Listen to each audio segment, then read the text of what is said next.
Thanks for tuning in to another how-to episode. This how-to episode is how to make a switch cast. Let me show you what a switch cast is first. This is a switch cast. Looks easy, it's very simple. A couple of things to learn about it. First of all, why would you learn a switch cast? Well, I teach all my students that this is the foundation builder of a good Spey caster.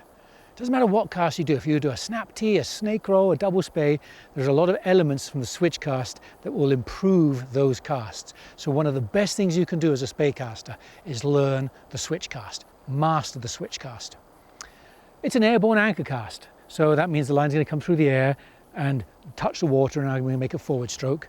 And as a result of that, these casts are best learned with a Scandi type line or a Spey line, like a short head or a long belly Spey line, rather than a Skagit line.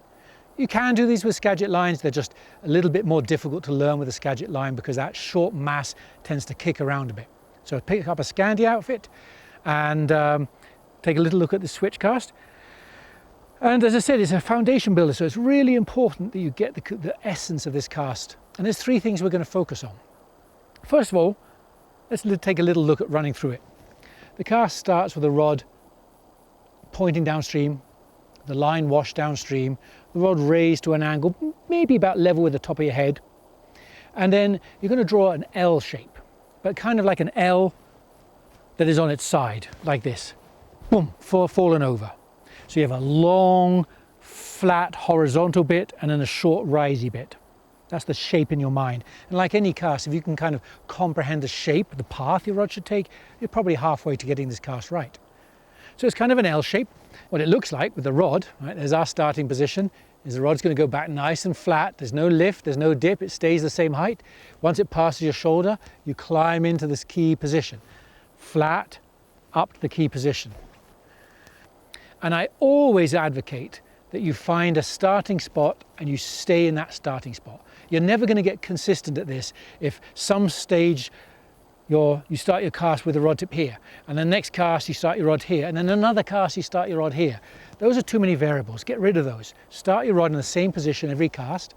Have this flat stroke back climbing to the key position. So in a cast it's going to look like this. Here's my starting point. Sweep, lift, key position, forward. Into the starting position, sweep out to the side, lift to the key position, make a forward stroke. And then the only variable you've got is the speed that you do that flat base of the L.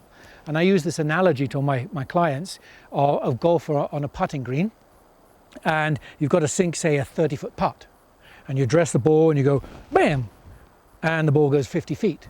Well, the next time you putt, you're going to go a little softer. And if it's too soft, you go a little bit harder. The perfect switch cast, you should have the anchor landing absolutely level with your knee. The anchor is the term for the piece of line that lands on the water. So with this analogy, if I start in the same place and I have the same shape L every single time, I'm just going to change the speed. If I get the speed wrong and go too slow, the line lands way in front of me. Too far in front for a good Spey cast. The putt is too short. If I go too hard back, the line flies past me, doesn't land level with me. That's too hard a putting stroke, too hard a stroke. So what you're trying to achieve with this cast is enough consistency in your practice that you get the line to anchor and splash level with you every time. There it is. Start in that same spot, sweep out, keep the speed the same, bang, next to me. Same starting spot, out to the side, watch it land, splash, same starting spot. And that is because I've controlled my speed, I've got my speed right.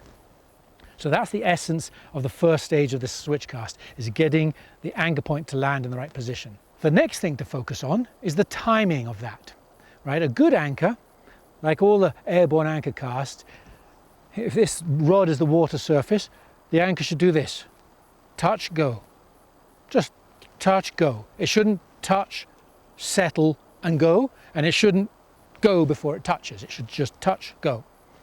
And so usually you want to watch that. You want to watch your anchor point come back. You want to watch the end of your leader where it attaches to your fly line, that little connection there. And as you go back, you watch that and you watch it and splash, go. As soon as you see that splash, go. And watching it does two things. One, it tells you the timing, but two, it tells you the location. Right? I want it there. So if I watch it, I can see if it's there or here or there and adjust accordingly. If you just look over here and your focus and attention somewhere else, you have no idea where your anchor point is in location or timing.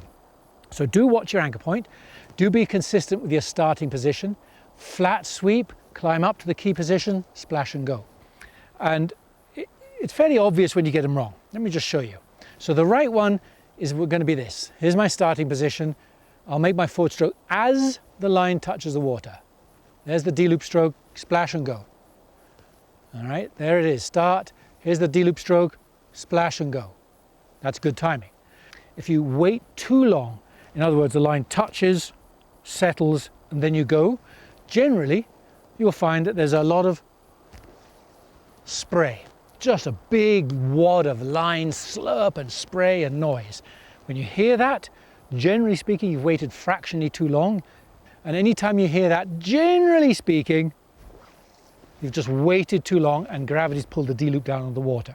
So when you hear that, just watch your D-loop stroke and make sure your D-loop and anchor right as you anchor, you start your forward stroke. The opposite end of that is going forward too soon before the line lands. You must have an anchor. You must have a piece of fly line anchoring the water. That's an essential part of a Spey cast. So you've got to have an anchor. So if you go before it lands, you have no anchor. Let me show you cast. Same stroke back, here it is, go forward before it lands, and there's no tension. It doesn't even grip the water, so there's no tension, so the cast just collapses miserably in front of you. So that's me going forward a little bit too soon. So again, not enough anchor is going to look something like this.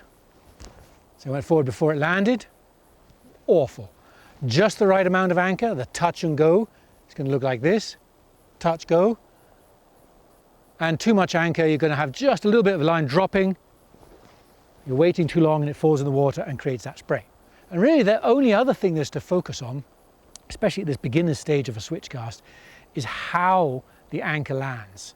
The anchor lands, and it should land like a plane, coming in at a nice gentle angle, touching and settling. Except it doesn't settle, but it should just come in like that. Nice and straight path, a gentle angle. So when you watch your back cast and you watch the anchor, look to see if it lands on the water, brief though it is, in a straight line or in a swirly, circly, higgledy-piggledy line. Let me just show you the difference between the two. Here's the good one.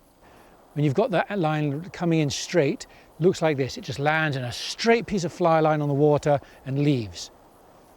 Dead straight piece of orange line, and then you leave. That's a perfect anchor point. Now let me show you a very, very common problem that beginners have. They put a little dip in that sweep back. For whatever reason, the rod comes back, and instead of going back in a nice straight plane like this, they put a little curtsy into the rod and then put a dip in. And that dip is illustrated by what's called a crumpled anchor or a piled anchor. So instead of the straight anchor you were just seeing, your anchor would look something like this. Just a great wave of slack in the line, and slack's terrible when casting. There's no load. So if you find that your anchor is getting any form of pile or twist or crumple, somewhere, almost certainly, you have dipped throughout that backstroke. So lift, keep the rod horizontal, sweep, climb to the key, watch the splash, and the moment it splashes, start the forward stroke. So one more time, the perfect switch cast. Start with the rod in the same position, line straight downstream. Sweep to your side, pass your shoulder, lift to the key, watch the splash and go, and make a forward cast. And that's all there is to the switch cast. As I said, it's a very essential foundation builder for anyone who wants to be a good Spey caster. So work on your switch cast. Hopefully there's a couple of tips in here that's helped you give some information and some knowledge about how to make a good switch cast. Get yourself a nice Scandi line, get out in the water and build up those foundation muscles. You'll pay off in spades with all your other Spey casts. Thanks for watching another episode of our how-to series. If you enjoyed it, check out the rest of them on the Rio website.